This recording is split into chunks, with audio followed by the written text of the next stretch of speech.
Good morning, guys. Today we're going to be talking and introducing a little bit more of our impression evidence. In particular, we're going to talk about shoe impressions for this unit. So there are three different types of impressions that we're going to come across. Our first one are patent impressions. These are visible to the naked eye. And these occur when an object picks up soil, dust, paint, blood, or other materials and transfers it to a new surface. So if you're walking through mud and then you walk inside and you're leaving muddy footprints everywhere, that is a patent impression. That image on the left is made with mud. The image on the right is actually a bloody shoe print. So this way we can actually visibly see the print, take photographs of it to collect into evidence, including all of our measurements. Our next type of impression we come across are latent impressions. These are invisible to the naked eye, but they can be made visible or be lifted using special dusting or electrostatic techniques with chemical indicators. So these you cannot see unless you do something to make them visible. These tend to form on waxed or polished floors. So if you have any type of tile or hardwood in your house and you walk barefoot, you might be able to look behind you and see where your feet were.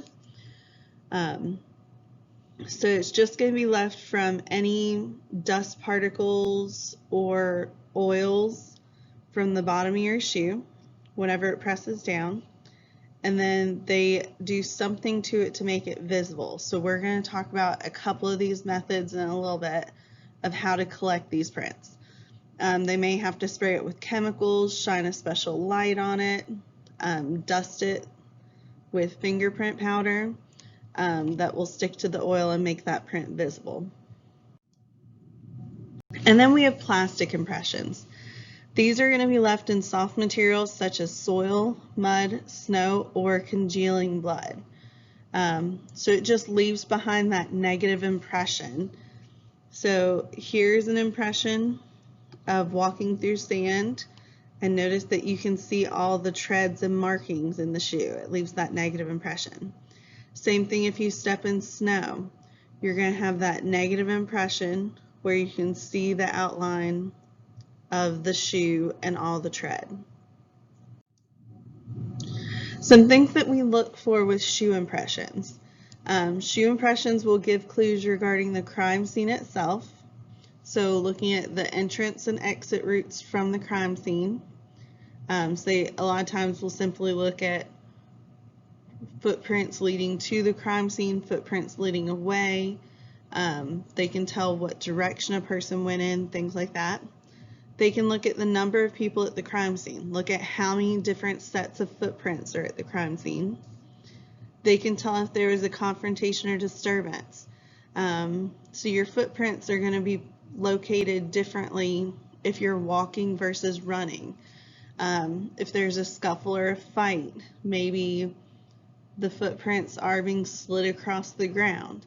They're going to be closer together, moving around. And they can actually tell if someone was removed from the crime scene because there will be possibly more footprints coming towards the crime scene than away from the crime scene. They can also tell if someone was carried from the crime scene because those footprints would be heavier and deeper. We can look at clues from shoes or bare feet slightly differently. With both, we should be able to determine the approximate height. And we say approximate because normally the taller you are, the longer your feet are. But there are some people that are short that wear a larger shoe size. So this is going to be a guesstimate. The approximate weight, they can look at the depth of the shoe prints or how much pressure is applied that makes the foot spread out a little bit wider. They can look at how a person walks. Some people walk with their toes kind of pointed in or their toes pointed out, or they walk with one foot straight and one foot kind of crooked. They can also determine the shoe brand worn.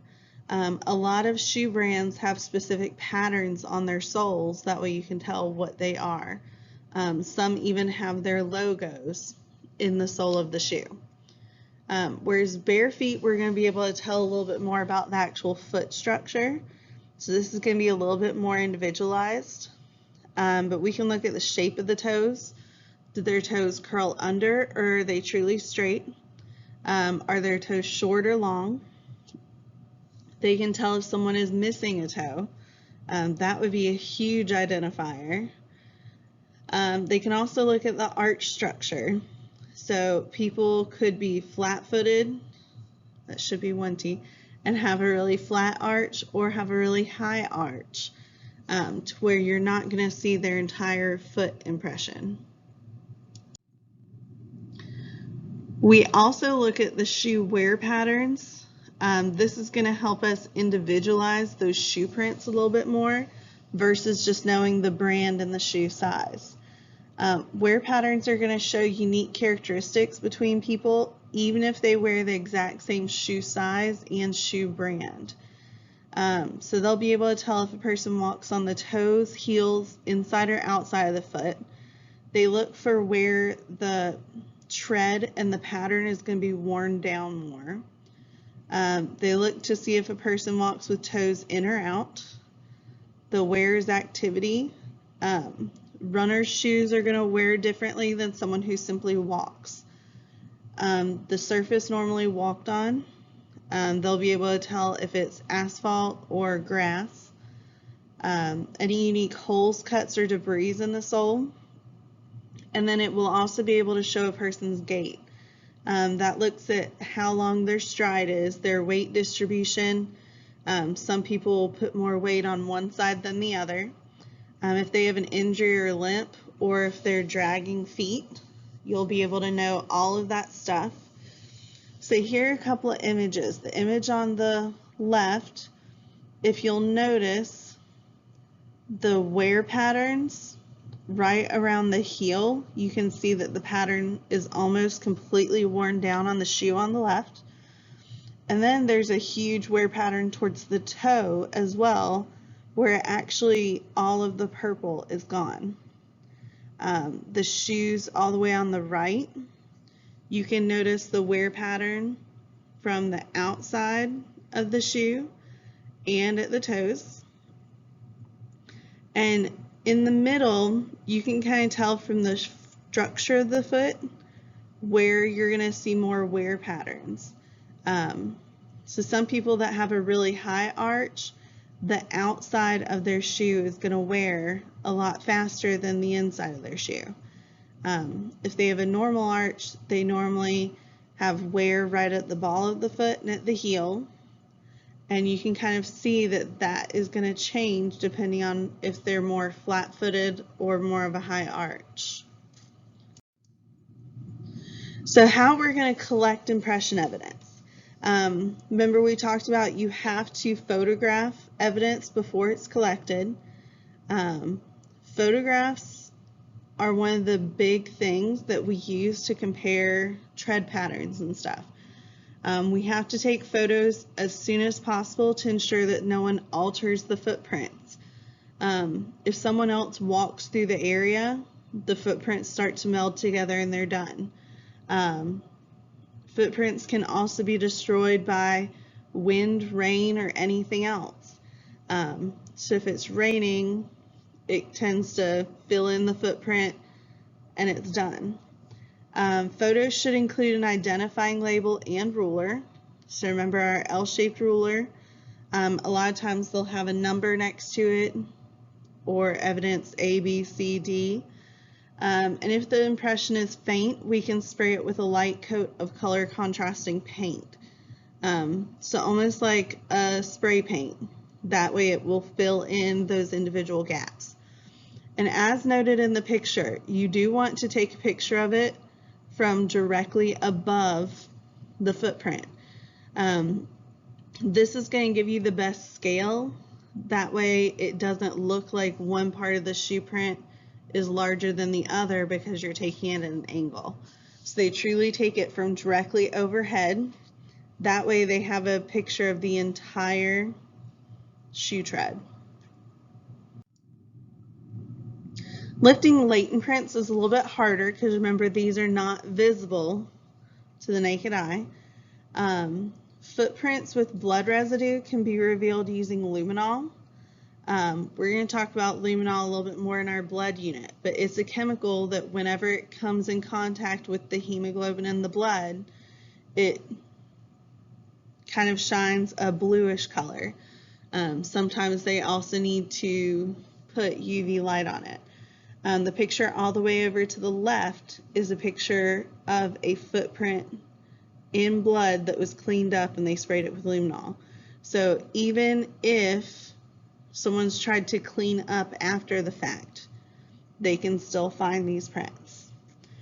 Footprints can also be dusted and lifted using tape similar to fingerprints. So we haven't talked about fingerprints yet, but you've probably seen them before.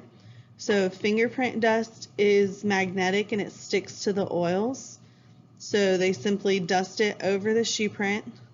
The dust sticks to the actual tread of the shoe print, and then they can take a picture of it.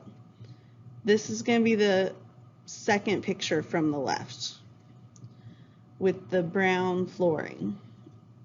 Then we have electrostatic dusting, which involves a charged piece of film being placed over the print, and the film collects any dust or particles, and these may need special light to be seen. This is the image all the way over to the right.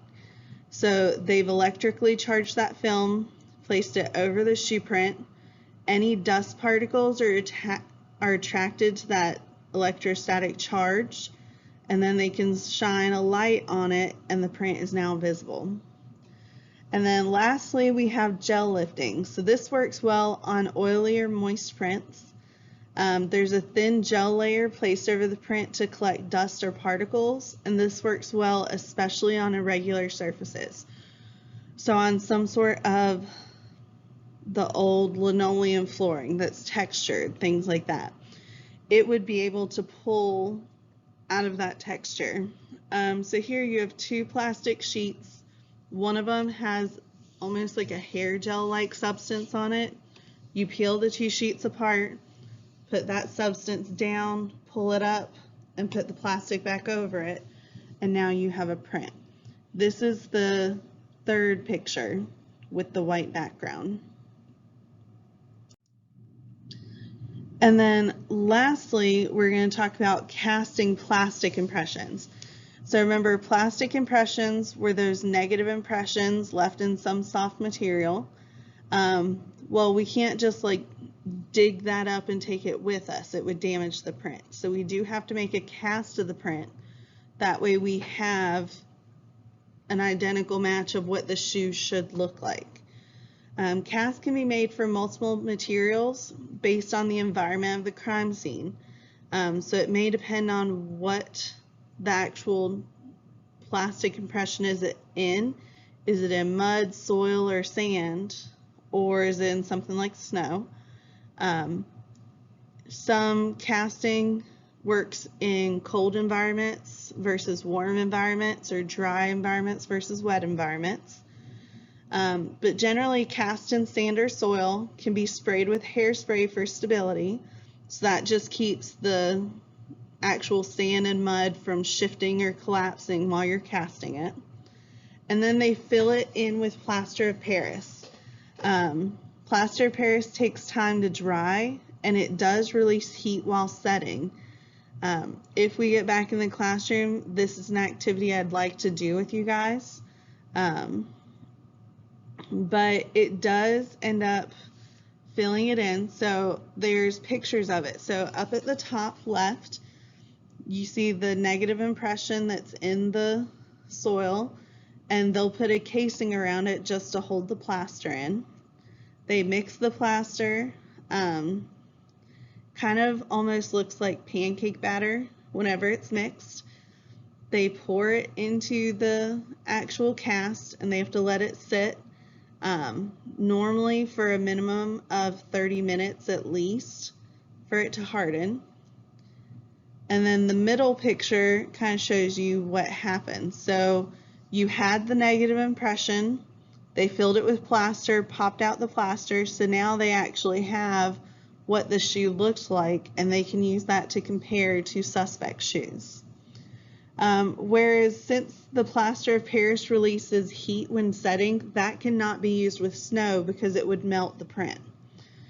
So cast in snow should be sprayed with snow print wax and filled with dental stone. If you've ever had a mold of your teeth taken, you've experienced dental stone, but it sets with cold water, so it does not release heat whenever it's drying. And dental stone does set more quickly than the plaster of Paris, so they don't have to wait as long for it to set.